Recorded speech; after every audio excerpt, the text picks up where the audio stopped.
Tonight, emotional testimony as the top Ukraine specialist at the White House National Security Council sounds the alarm. Do not worry.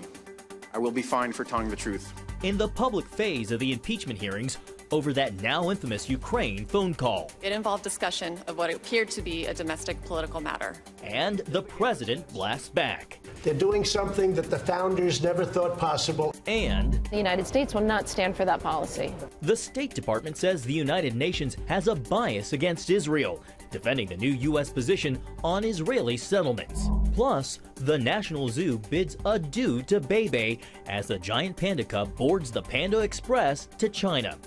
All this and more tonight on Faith Nation.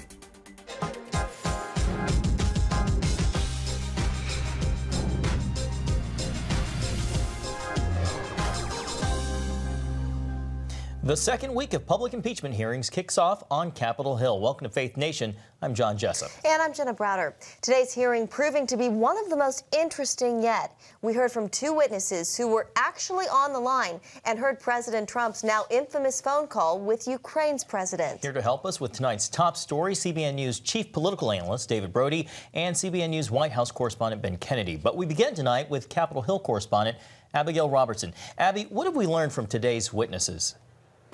Well, John, one of the most notable revelations today came when Republicans hinted multiple times during questioning of Lieutenant Colonel Alexander Vindman that they believe he might be one of the whistleblower's sources. I spoke to two individuals with regards to providing some sort of readout of the call. Vindman testified one of them was George Kent, but when asked a question about the second person... What agency was this individual from?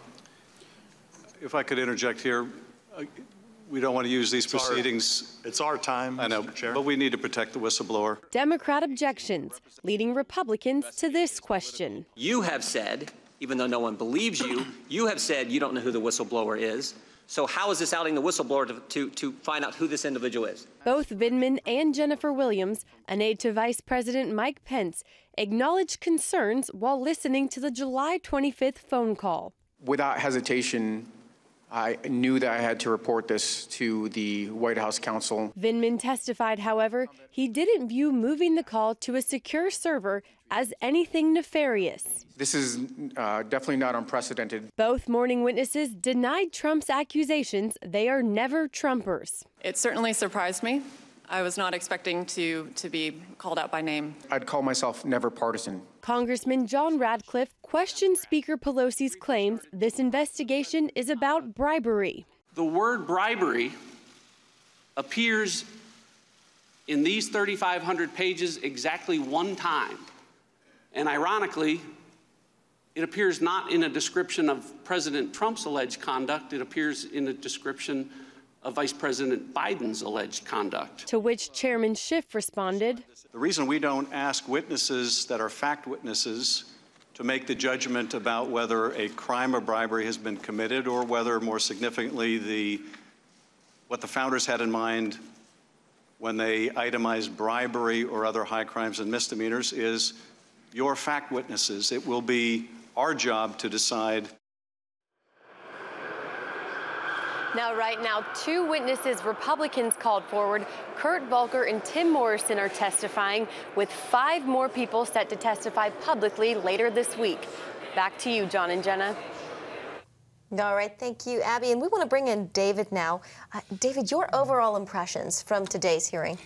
I have to tell you, and I'm trying to look at this just kind of like obviously some straight analysis right down the middle. It's a bunch of bureaucrats talking about what they heard. It's like a big campfire in the State Department. Everybody's around the campfire going, I remember President Trump told that guy who told that guy. I mean, that's what Americans, I think, are thinking about all of this.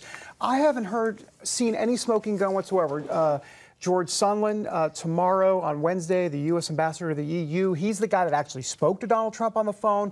Let's wait till we hear from him. The rest of this is noise at this point. Let's talk about the Democrats' case here. Are they building on their case for impeachment? I don't see it. I mean, I really don't. I mean, I think they're saying they're having character witness after character witness, but here's the problem, John. They're saying the exact same thing. In other words, it was inappropriate behavior. It was improper. Well, this just in. Donald Trump is president. He's been inappropriate for the last 3.5 years. So that's nothing new. Is it impeachment worthy? And I think that's the question. And public polls will suggest that the jury is still out. I think it's split in this country, and shockingly, we're split in this country. That does seem to be the distinction. Yeah. David, you mentioned Gordon Sondland. He testifies tomorrow. A lot of people are going to be watching that one. Why is he so important in this process? Well, two things. One, he actually spoke to the president. Now, of course, the big question is, what did he say on that conversation after the July 25th phone call? Because that's the one that we just heard last week. That was a big deal because this is a phone call that Sondland never disclosed when he was talking to some folks in Kyiv, or when he was in Kyiv, excuse me, in the Ukraine, about what he had just spoken to with President Trump about. So that what was said on that phone call, I think that's going to be the key on Wednesday. Can we talk a little bit about the timeline? Are they going to be able, are Democrats going to be able to finish with impeachment proceedings before Christmas, before it runs into the election? Well, they really hope so. I mean, the whole idea here is that there'll be a week here of more hearings, and then Thanksgiving break, and then they come back December 3rd or something like that, and the House Judiciary Committee will then meet. That's when they'll draw up the articles of impeachment. And then, or excuse me, the House Intelligence Committee will be on December 3rd that week. The following week, the Judiciary Committee. And then finally, December 16th, that week would be the actual House voting on impeachment. We'll see. I think it's going to be a rush timeline. Yeah. All right, David, thanks. Thanks. And now back to Ben Kennedy. This is day 3 of public hearings. There's more to come. Ben, how is this playing out at the White House? Well, John, agenda to pick up where David left off. President Trump said, look, the impeachment started even before he became commander-in-chief. Today, he pushed back on testimony that he did anything wrong. Vindman, I watched him for a little while this morning. President Trump said he doesn't know Lieutenant Colonel Alexander Vindman, a man who listened in on the infamous July 25th call. All these people are talking about, they heard a conversation of another conversation that was had by the president. What's going on is a disgrace, and it's an embarrassment to our nation. Trump has repeatedly called for people to read the transcript, insisting the call was perfect. And if anybody reads the transcripts, I had 2 calls with the president of Ukraine, who, by the way, said there was no pressure whatsoever. What did he say at that time? During the House Intel's second week of public hearing, pray for the president's wisdom. We ask you to give him strength. Opening with prayer, the president pushed policy from the cabinet room at the White House. In the meantime, we can't get USMCA approved because Nancy Pelosi is grossly incompetent. The president himself is now toying with testifying, considering accepting the speaker's invitation to submit written answers, tweeting, even though I did nothing wrong, and I don't like giving credibility to this no due process hoax, I like the idea. Now, despite floating that idea of answering committee questions, the president is still trying to block key White House officials from testifying. By the end of the week, we'll hear from a total of 9 different witnesses. John, Jenna? All right, Ben, thank you very much. And here with us now is Conant, political director for CBS News. Caitlin, good to have you. Thanks for joining us. Thank you so much for having me. So, President Trump has said he's not watching, but he clearly is watching at least some. What is the White House strategy here? So the White House is trying to first question the motivations of these witnesses and say that they are unelected government bureaucrats and try and muddy the waters there on what exactly their intentions are here. And they're also talking about process a lot. And I think David said this earlier, too, and I agree. This is ultimately going to come down to voters and whether they think this was just inappropriate behavior or illegal and impeachable behavior. And that remains to be seen. To 2020, the next big Democratic debate is tomorrow night. How will impeachment factor into what's happening on the stage in Atlanta? Well, the candidates on the Democratic side have tried to avoid talking about this on the campaign trail because they're focused on their policies. They're pretty much in universal agreement that they think the president should be impeached. But one of our New Hampshire reporters today was telling me that even though they're hearing a lot about health care on the trail, in New Hampshire, there's actually a bit of health care fatigue. And one voter even told her, if they start talking about this right out of the bat tomorrow, I'm going to turn off the TV. And given the backdrop of impeachment, some of these Democratic voters in New Hampshire have told her they'd rather hear about the Democrat candidates' plans on anti-corruption efforts and what they're going to do to fight corruption. So given that healthcare is the #1 issue still in most of the polls, I found that very interesting. Yeah, very interesting. Well, the CBS Battleground Tracker factors everything from races for delegates to voter confidence. Caitlin, what do you see as the biggest takeaway? Well, I thought the biggest takeaway was actually about Mayor Pete Buttigieg, and he has entered the top tier in Iowa, according to our poll out this weekend, and has also had a big rise in New Hampshire. Meanwhile, Joe Biden has come down a bit in Iowa, so we'll see what the future holds, but for now it looks like a bit of a shakeup in that top tier. And a lot of Mayor Pete's support, too, is coming from Elizabeth Warren supporters and people who originally had her as their first choice. It's only about half a minute left, but how are we supposed to read that? You have Joe Biden with a huge lead in South Carolina. Pete Buttigieg barely even registers in the state, but he's leading. He's the front runner in Iowa. What are we to make of all this? Well, I think the biggest takeaway out of that Q poll in South Carolina is that Mayor Pete registers at 0% with black voters. And it's going to be really tough for a Democrat to win the nomination with no support from the black community. Right. All right, Caitlin Conant with CBS News. Thank you so much. Thank you so much for having me. Well, the Trump administration takes another stand for Israel. Coming up, what its new announcement about Israeli settlements in the West Bank means.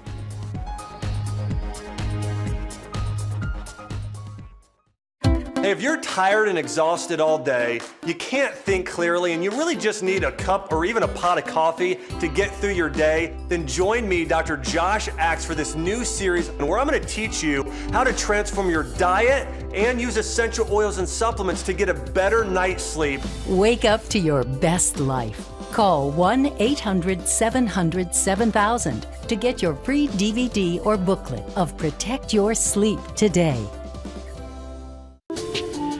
It's about the competition. I kind of put that pressure on myself, and I think people had expectations. It's about overcoming. We use this phrase all the time, keep chopping, keep practicing hard. It's about going the distance. I think as a father, it's my job, to lead. Just be the best husband and father I can be. Watch Going the Distance with Sean Brown Saturday night at 7:30 on the CBN News Channel. Orphans Promise is committed to loving and serving at-risk children, to helping keep families together, and to creating opportunities for strong and sustainable communities around the world. We're working in over 60 countries around the world, and with your help, we can do even more.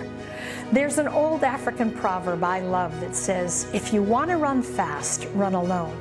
But if you want to run far, run together. At Orphans Promise, we want to run far so we can touch the lives of as many orphaned and vulnerable children as possible. But we don't want to go alone. We're out to change the world, one child, one family, one community at a time. Will you join us?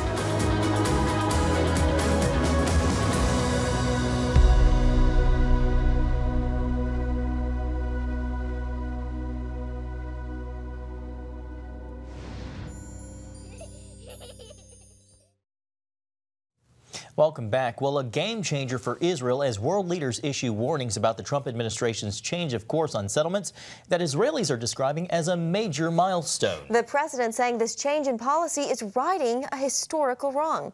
Gary Lane has the story. Secretary of State Mike Pompeo announced Monday that the Trump administration is taking another bold step by reversing the Obama administration's policy on Israeli settlements. After carefully studying all sides of the legal debate, this administration agrees with President Reagan. The establishment of Israeli civilian settlements in the West Bank is not, per se, inconsistent with international law.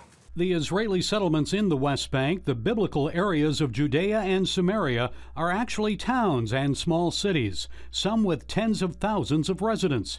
President Obama believed the settlements were illegal under international law, so his policy at the UN and in Washington was to prevent new construction. Settlements have to be stopped in order for us to move forward.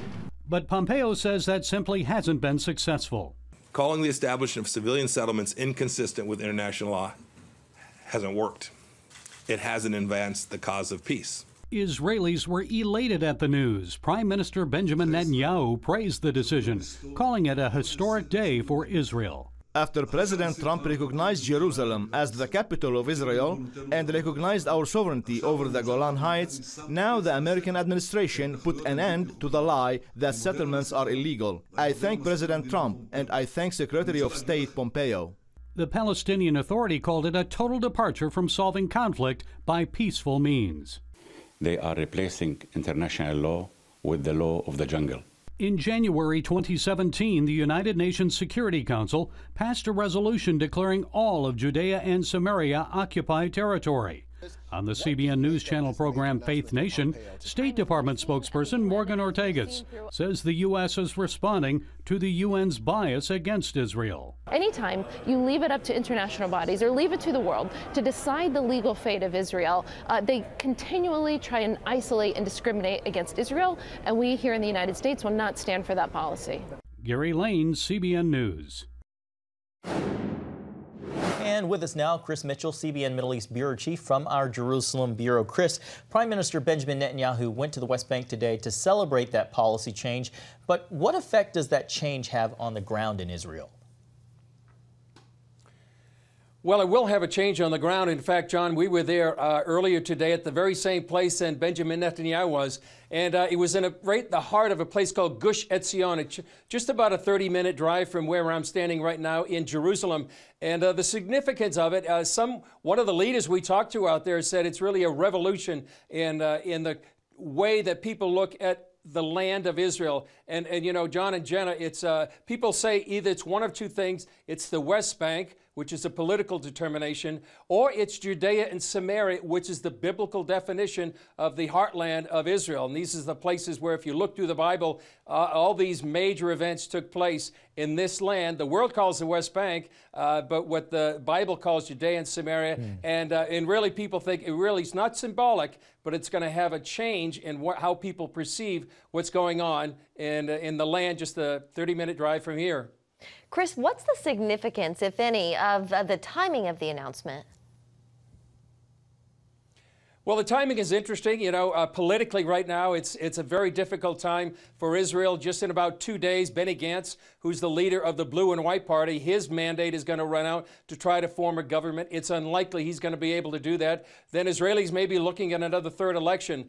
Politically, it actually might be a help for Prime Minister Benjamin Netanyahu. He was out there celebrating this decision by the Trump administration. And you know, this is just one in a series of moves by the Trump administration to really lend support to the Jewish state. They moved the embassy. They recognized Jerusalem as Israel's capital, and they recognized Israeli sovereignty over the Golan Heights. So it's one more marker in the Trump administration's support of the Jewish state and helping Prime Minister Netanyahu politically. Chris, as you were just suggesting there, some experts predicted violent backlash after the U.S. Embassy relocated to Jerusalem. We've not seen any of that happen. Any anticipated backlash here in the shift with the Israeli settlements?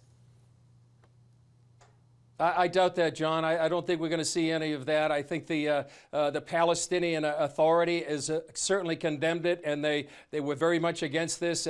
They think it's going to undermine the two-state solution. But I doubt we're going to see much backlash at all, any violent demonstrations or anything like that. Just like people predicted that during the move of the U.S. Embassy, and really nothing happened. People were saying it was going to be World War III, but anything but like that has happened. How does this policy affect the now stalled Middle East peace process?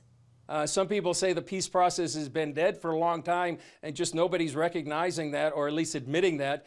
So I think this is, from the Palestinian point of view, I'm sure this is one more marker in a sense that they're saying really is no way to negotiate with these things that the Trump administration has done.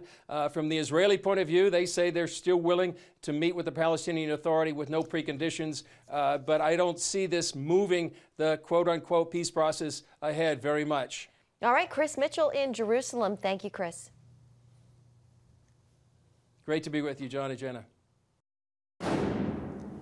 When we come back, the fallout over Chick-fil-A. How the bond between Christians and conservatives and one of their favorite businesses is being tested.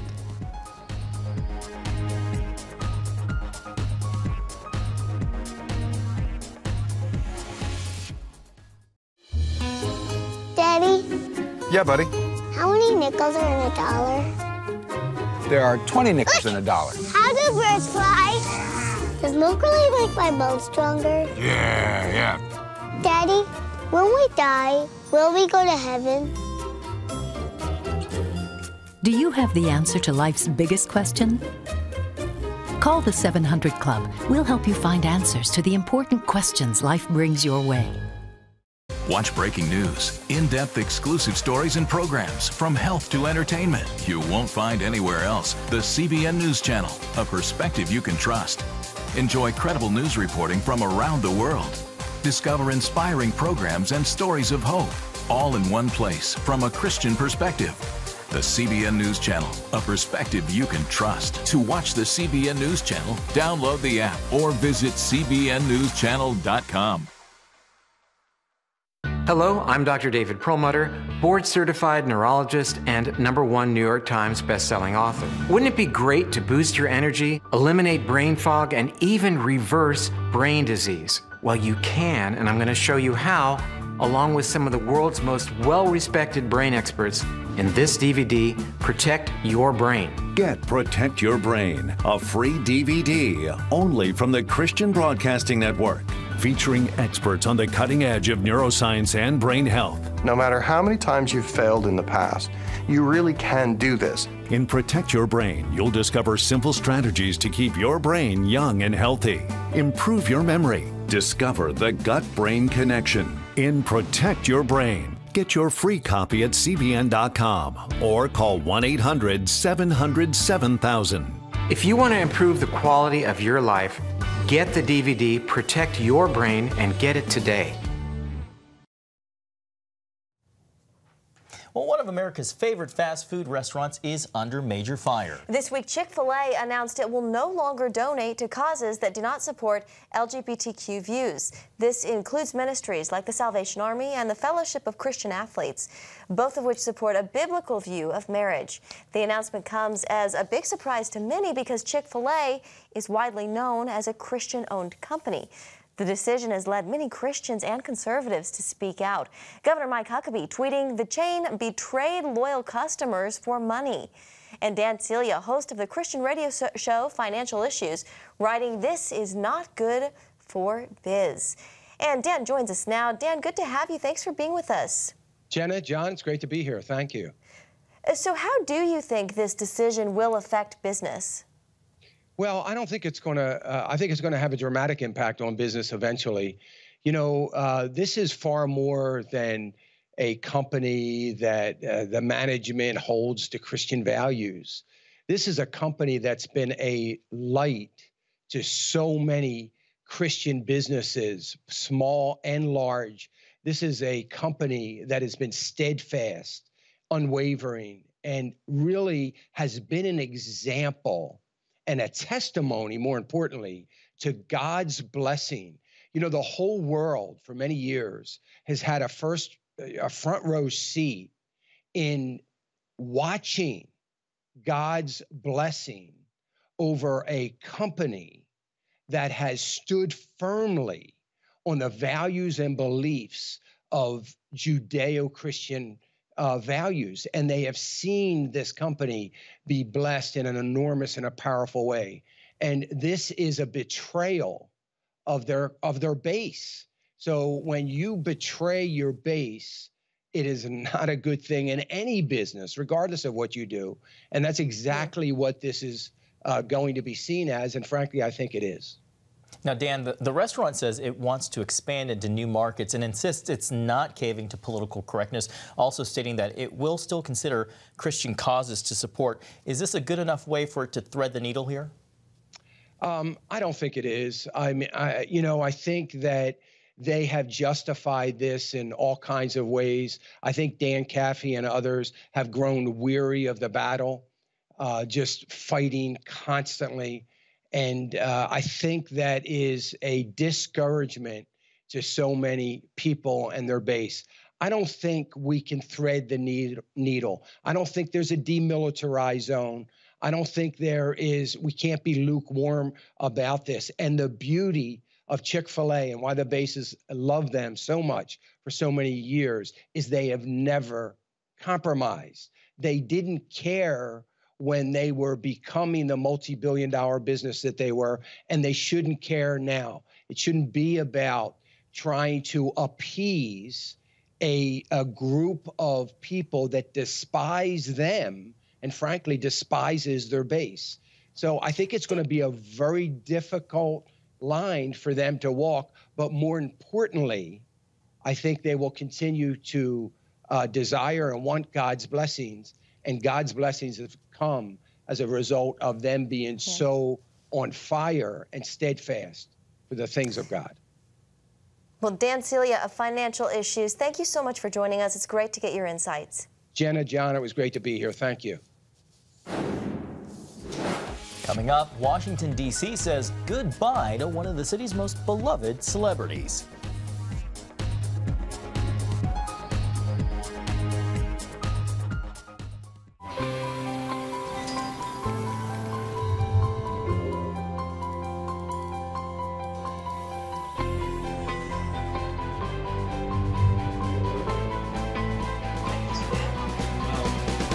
I am Region's first ROTC graduate student.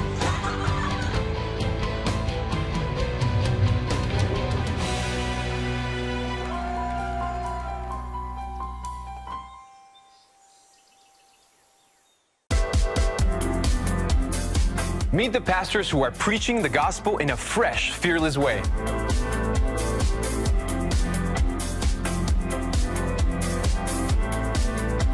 I'm Roberto Torres-Cedillo. Join me each week for Next Gen Voices.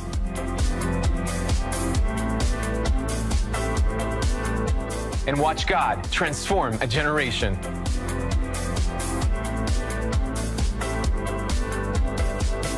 How'd you like to get a redo on your health, on your body, on your arteries, so you could have the energy you had 20 years ago? The great news is you can. I'm Dr. Mike Roizen, chair of the Wellness Institute at the Cleveland Clinic. I've written 4 New York Times bestsellers. But even better than having to read all that, you can listen to this DVD and watch it. Protect your heart? Yes, you can. Here's how. Go to CBN.com or call 1-800-700-7000 for your free copy of Protect Your Heart. Let the medical experts show you their new discoveries on how to avoid heart disease and even reverse it. Easy steps to uncover the hidden dangers in your medicine cabinet, reduce stress, and get a complete do-over for your health. Call 1-800-700-7000. That's 1-800-700-7000. Or go to CBN.com to claim your free copy of Protect Your Heart. Finally tonight, Washingtonians are saying bye-bye to Bebe. The 4-year-old giant panda is leaving the National Zoo and heading for China aboard a 777 fittingly called the Panda Express. For his many fans, parting is such sweet sorrow. We have a really great young cub that's ready to go to China and join the breeding program there. So I would say it's bittersweet, but yet the overarching emotion is really pride. Bebe departed in a FedEx crate specially designed to keep him safe and comfortable for the nearly 18-hour-long journey. Bebe's in-flight snacks include 66 pounds of bamboo, 2 pounds of apples and pears, and 2 pounds of sweet potatoes. I say he's flying in style. What do you think? Yeah, I was just going to say that. Bebe flying in style. Yeah. Looks like he's off to green pastures as well. Well put, well put. Well, that's going to do it for tonight's Faith Nation. Have a great evening, everybody.